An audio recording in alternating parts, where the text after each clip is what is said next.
May mga lugar na nga pong nagsuspinde ng klase dahil bilang pag-iingat sa masamang panahon. Alamin kung saan ang mga yan sa report na ito. Nagsuspindi na ng klase ang ilang lokal na pamahalaan dahil sa pinangangambahang masamang panahon na dala ng bagyong Nika. Walang pasok sa lahat ng antas sa mga pampubliko at pribadong paaralan sa ilang lugar sa Metro Manila. Kabilang na dyan ang Pasig City, Maynila, Quezon City, Parañaque, Caloocan, Malabon City at Marikina City.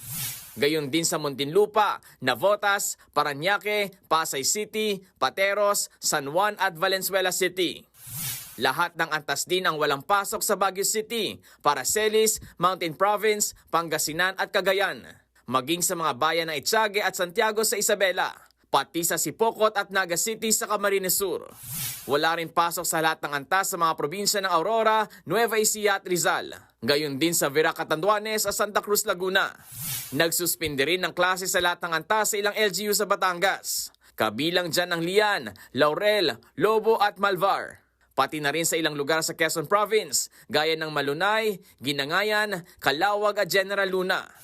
Gayon din sa ilang lugar sa Albay, gaya ng Oas, Santo Domingo, Ginobatan at Pulangi, maging sa Legazpi City, Kamalig, Pieduran, Daraga at Libon. Mula preschool hanggang senior high school naman ang suspensyon sa ilang pang lugar sa Albay. Kabilang dyan ng Tiwi, Malilipot, Malinaw, Bakakay, Rapu-Rapu at Tabaco City. Suspendido rin ang pasok mula preschool hanggang senior high school sa Makati at Taguig City, pati na rin sa kanilang mga Alternative Learning System o ALS. Pati na rin sa Tarlac, Alitagtag at Katanawan sa Batangas, at sa Lucena City at Tagkawayan sa Quezon.